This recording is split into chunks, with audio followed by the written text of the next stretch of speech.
Hello, folks. Welcome back to our Finding Better podcast. My name is John Suzuki, and I am your host. And we're going to go right into it. We're going to talk about finding better money. And this is, I think, part three. And, we're going to have a lot of episodes about this because the whole concept of money and the subject of money is so important to all of us. It's such a big part of our lives. But the thing about it is that it's also really complicated. It can be overwhelming and it can be really intimidating, and people put it off for another day to learn about this stuff. What I want to do is I want to bring it down to small pieces that you can understand, you can kind of take a look at, and you can implement. The things I'm going to talk about today are things you can do today for yourself. Now, full disclosure, I am not a financial analyst, I'm not a financial advisor. And all I'm doing is sharing you what worked for me. And, I'm in a situation where I'm pretty comfortable and I'm really happy where I am. And I want all of you to be in a position to be happy where you are financially. Now, there's a couple of things, and there's a couple of really major gotchas involved in this. This is not easy. You have to fight. You have to fight to protect what you have because the whole world wants your money. And even worse than that, they're making it really easy for you to screw yourselves. And so I want to talk with you about that today, okay? Because as we move forward with this, we're going to talk about a whole bunch of different things from the standpoint of your taxes, your investments, your job. We're going to talk about all that stuff, how you spend your money. But for now, I want to talk about two things: cars and cards. Okay, cars as in those things you drive, and cards as in your credit card. So let's get right into it with cars. Now, I told you before that wealth is not about how much you make. It's about how much you keep. So if you're making $50,000 a year, but you're spending $50,000 a year, you're basically broke, right? If you're spending more than $50,000 a year, you're broken in debt. And so two things you could take a choice from. Number one, make more money than you spend, or number two, spend less money than you make. I don't care which one it is, but choose one of those, right? Because it's all about what you keep. And one of the biggest problems today is that people outspend themselves. And in the days of cash, you had no choice. If you didn't have the cash, you couldn't buy things. But today, oh my gosh, it is so easy to buy stuff. And so, let's talk about cars and cards. First of all, cars. I'm just going to tell you straight up. Here's what I've done my entire life. I never bought used cars, or excuse me, new cars. I think I bought a new car once. And you know, never bought new cars. Always bought used cars at least 4 years old. The reason why is because the minute you drive off that lot with that new car is the minute that car is worth a whole lot less than what you just bought it for. Cars are not investments unless you're buying and investing in collector's items. Cars are not investments. They only go down in value. Okay. And so I only buy used cars, used cars. Um, Remember that story about the millionaire next door, where most people who look like millionaires are dead broke, and most millionaires are people you wouldn't be able to spot if your life depended on it. So most people who are legitimate millionaires buy used cars. And so I kind of followed that rule. The second thing is I keep my cars for 15 to 20 years. Can you imagine, based on how much cars cost today, over the next 30 years, if I keep my cars 15 to 20 years, how much more money I will keep in my pocket than if I buy a car every 3 to 5 years? It's in the hundreds of thousands of dollars. It's gigantic. And the final thing I'll tell you is that I only buy Toyotas. Why? Because they last 15 to 20 years. They're the most reliable cars I've ever bought. And so never, ever, ever, ever lease a car. That's the worst thing you could do for your financial future. So always try to stay within your means. And I get it. I get that it's impossible for a lot of people to buy cars with cash, but minimize your spend. Minimize your spend. Because you know what? At the end of that 30 years, you can either have all that money still in your pocket and more if you invest it, or it'll be in somebody else's pocket. And as far as you're concerned, it'll just have evaporated into thin air because you used it on those cars. Most people I know buy cars, um, buy fancy cars for ego, right? Because they want to impress their friends or their buddies or their or the girls or whoever. And that's fine. That's fine. Just be aware of what you're doing. Just be aware that you're doing that because, there is a cost to ego. And when it comes to your cars, if you compare my strategy and how I've lived my life with cars to what most people do, hundreds of thousands of dollars at the end of 30 years. Okay. So um, think about that. Think about that and understand that that one decision can make such a huge difference in your life. Huge, huge. Let's talk about credit cards real quick. Did you know? I mean, first of all, let me tell you this. Credit cards are awesome. I love credit cards. They're wonderful. But understand that every wonderful thing has also got a dark side, doesn't it? And so credit cards, if you have good credit, you're probably getting pre-approved credit card offers in the mail all the time. And these credit card companies want you to use their credit cards to buy stuff. Why? Because they make it really easy to buy things, first of all.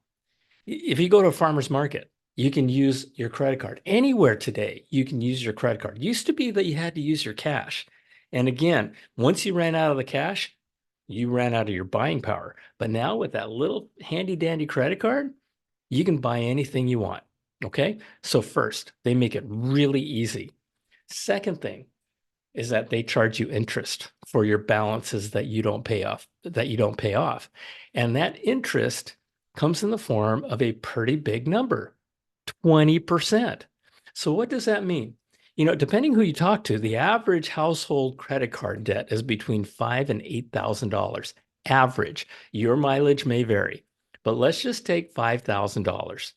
If you have a $5,000 credit card balance that you roll over every single month, at the end of 12 months, you are paying $1,000 in interest to the bank.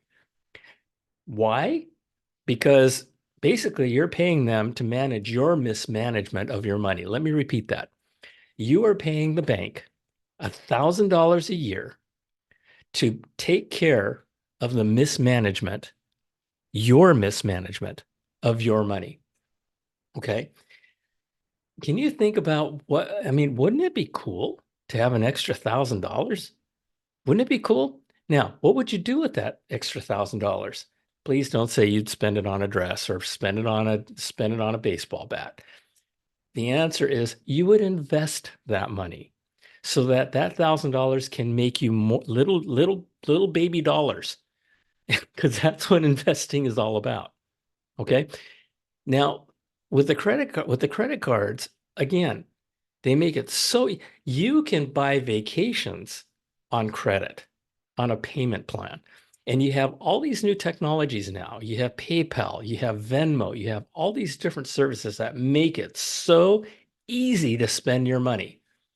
And you're making lots of people happy by spending your money with them. What I want to do is I want to make you happy. I want to make you happy by taking care of you. And again, you have to be ferocious. You have to fight to keep your money. Okay. But that's what this is all about. And you have it again, there are so many forces against you, right? Uh, against the odds, making the odds against you in building your financial future. Be aware of that. Be aware that that's going on. Okay. Because here's the thing. Here's the thing. One of the greatest investors of all time is a man named Warren Buffett. And Warren Buffett once said that the greatest investment that you could ever make is in yourself, is in yourself. Now, what does that mean? Let me give you another perspective.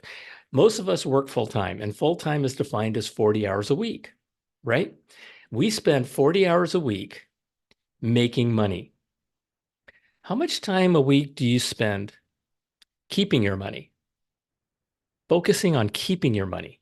Now, like I said, wealth is not about how much you make, it's about how much you keep, right?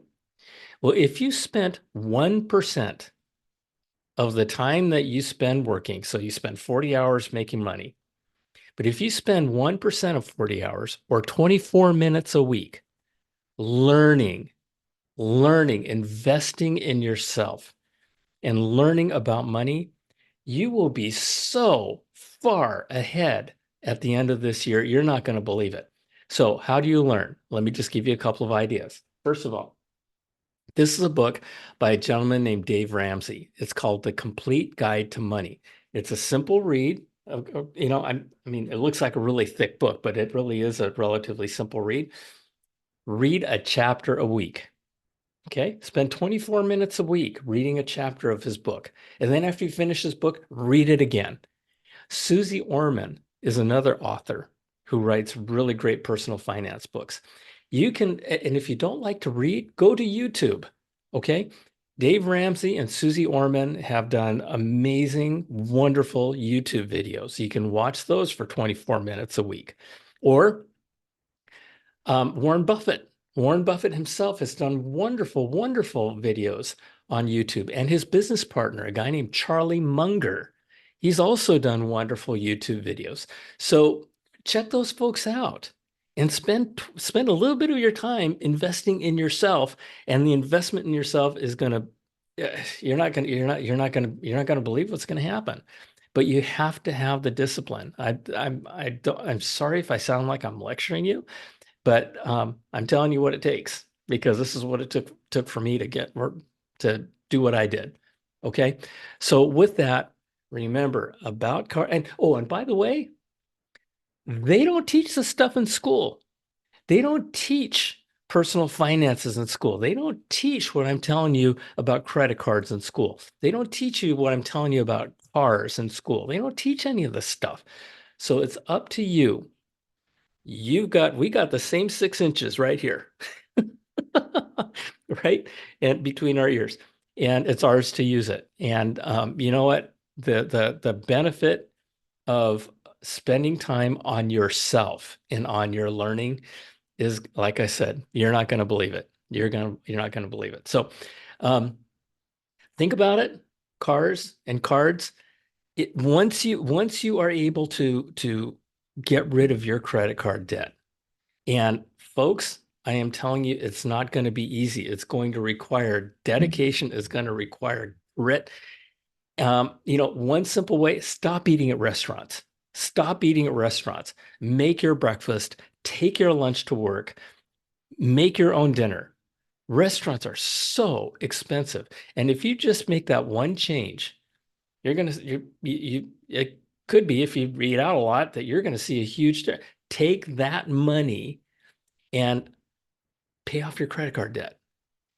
There are thousands of new ways to make money. Just go to Google and type in what are the best ways to make money in the gig economy. You'll end up with scores of ideas.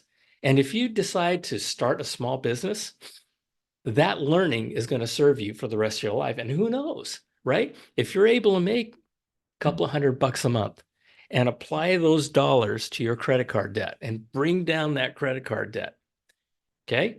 Once that credit card debt is zero, you now have $1,000 a year that you're not paying the credit card company that you can invest. And on top of that, you've got $200 a month with your business that you can keep growing. You can keep growing and invest that money too. Number one rule: don't spend money you don't have. Spend money like cash. And the thing about credit cards that's wonderful, is that you don't have to pay them any interest as long as you pay off your credit card every single month. So now, instead of the bank taking your money, you are using the bank's money. Isn't that a wonderful turnabout? Right? And so, and the other thing about paying off your credit card bills every month is that you get a statement. you get a statement from the credit card company that shows every single thing that you spent your money on.